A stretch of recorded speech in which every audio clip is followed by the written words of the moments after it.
Last night was peak NBA drama. Another OKC vs San Antonio deathmatch filled with animosity. Giannis then shocked everyone when he turned against his own fans. And we saw what happens when Lebron responds to criticism on the court. And we gotta start with the hottest rivalry in the league right now, where tension was already in the air before tip-off, as Wemby took Rumble the Bison's drum roll personally.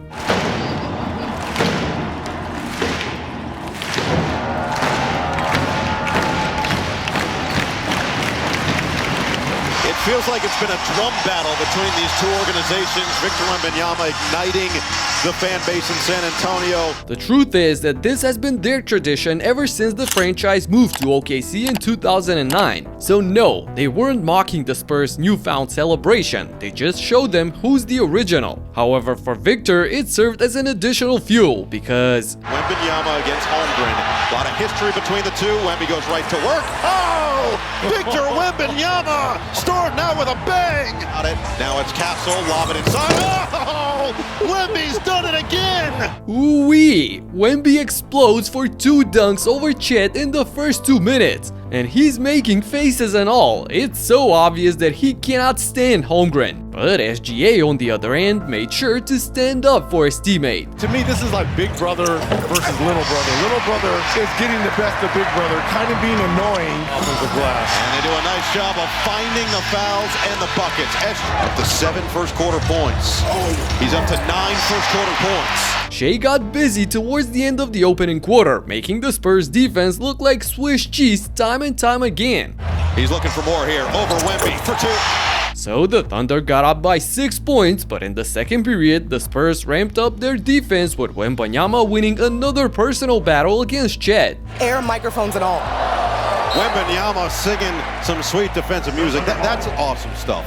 Zora. That's some extraterrestrial stuff. Victor is probably the only guy in the league that could reach that ball. Anyway, the game was pretty much in the balance at the break, but when the second half started, the reigning champs were done playing games. 7 of them. It's already 14 fouls for San Antonio. Oh, Shai Gilgeous-Alexander had Cornette lost. Keldon Johnson on the curl.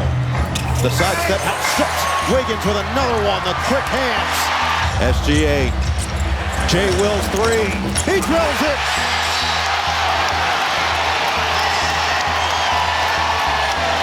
The Thunder started the electrocution with their high-intense team defense, while Shai and J-Dub were the beneficiaries on the offensive end. SGA snakes and scores. Getting right to that free throw line. It's a 9-0 looking for more. It's Williams with the swipe and the slam. 11-0 run. Harper fend off. SGA got a piece. Gilgeous-Alexander all the way is fouled. In a span of 3 minutes, OKC's lead grew from 4 to 16. They were making a statement. There's no chance we're losing to the same team for the 4th time. The Spurs looked lost and helpless on both ends of the court. Johnson on the outside. They can't find the big man. 4 to shoot. Johnson's going to have to make it happen himself. Doesn't recognize the clock, and he didn't get it off in time. And feeling the energy of the rocking crowd, Shai had words for Castle on this play. Yeah, that'd be challenging. Gilgeous-Alexander, he's got it! He is feeling it at Paycom Center. I don't need to transcribe it for you. You can read his lips. Alexander scored 15 of his 34 points in the 3rd quarter, and the Thunder won the period 40-24, blowing the Spurs away. To be honest, I've rarely seen an entire arena on its feet in the 3rd quarter. Flash 3. 40-point 3rd quarter for the Thunder. Champagne pump. Lob. Wemby blocked. Gilgeous-Alexander says, I protect this house. Up by 19 with all the momentum in the world on their side, OKC sealed the win before the final period even started. You could tell how much this win means to the entire organization. However, Shai tried to lowball it after the game. Up to this game, you were asked about this matchup over and over again, and you kept saying, we want to win every game. But when a team beats you 3 times in a row, how much added juice do you bring to the court? But yeah, uncomfortable feelings and adversity is where you find growth and find who you are. And we showed it tonight. Now, it's just about, now from here on, it's just about getting better. Tonight wasn't our Super Bowl. It wasn't anything else in another game on an 82-game season. We got to find ways to get better. We could have did things better tonight, and we'll continue to do so and learn from them. Meanwhile, the game against the Hawks in LA was definitely of a high importance for the Lakers, who've become the media's target after losing 3 in a row. So LeBron made sure to set the tone early. Off target, long lead. Oh, what a great touchdown pass to LeBron! He wanted to touch it, but he's very disciplined. That was sitting on the rim. Luka, yes sir! Few defensive sequences to start this game. Oh, what a pass! What a pass! Diving, Vando scores. We got a timeout. James was doing it all in the first quarter, scoring, running the break, finding open teammates, and even playing lockdown defense to firestart his team. Back and forth goes LeBron, having some fun, out on top, trying to work on Mouhamed all the way to score. Come on now, Mo Gueye, you cannot let a 41-year-old uncle blow past you like that. The Lakers were up by 7 after 1, and seeing the effort by James, Luka Doncic decided to join the party in the second period. Owner registry with a simple cheek swab. Please do that as Luka scores. Here they are on a bit of a break. Vincent, kick it all the way out to Doncic. Another Luka magic. Doncic. 18-2 Laker run, 21-2. Heat check. Luka finally set his long-range aim straight after shooting a miserable 31% in his last 10 games. And on the timeout, he couldn't wait to mess with Coach JJ. Wow, 21-2, blink, and it's a huge lead. Let's check in with Michael. With 12 unanswered points by Doncic, the lead ballooned to 19 in the middle of the second, so the Hawks started double-teaming him way outside, which didn't turn out well for them either. He's having a nice night. Yeah, 1 of 3 in double figures for him. Touch pass, Marcus, 3. Marcus, have some fun. Will they run? They will. Look at LeBron. Here comes LeBron. Down the middle he goes. Rim running. Feeling all pumped up by the big lead, Luka made a spectacular defensive play as well. Right now for volleyball spike out of bounds. The Lakers were flying up and down the court, looking nothing like the team that lost 3 in a row. Slumping a bit himself from there. 2-point country's been playing well. Alexander Walker, Lakers were there doubling him up on defense. Vanderbilt, James, LeBron all the way to the rim. Backhand layup again. LA won the quarter 44-30, and going to the locker rooms, the lead was up to 21 points. And in the third, the difference grew to 32 points. But the Hawks, led by CJ McCollum, went on a huge 17-3 run to enter the final period with a 16-point deficit. CJ, one of the newest Hawks, pulls up and scores. Lakers letting it slip away, and Alexander Walker, and here come the Hawks. And for Atlanta has not shot it well, 6 for 27. CJ, backcourt player, lays it up and in. In the fourth, the visitors managed to narrow the lead to 11 when the Lakers finally woke up and delivered the knockout. Since then, it's been 34-13 Atlanta, 11-6 in the corner. He missed the dunk. Lakers need to convert right here. Smart. Yes! What a switch. Arabia kicks it over to Luka. Luka drives down to the league. Goes. Count it! Boy, this turned around quickly the other way. Luka and LeBron answered the call with an 8-0 blitz to get up by 19 points again, which proved to be enough as James came up with the exclamation point in the open lane. He loses and leaves the basketball. Here comes LeBron!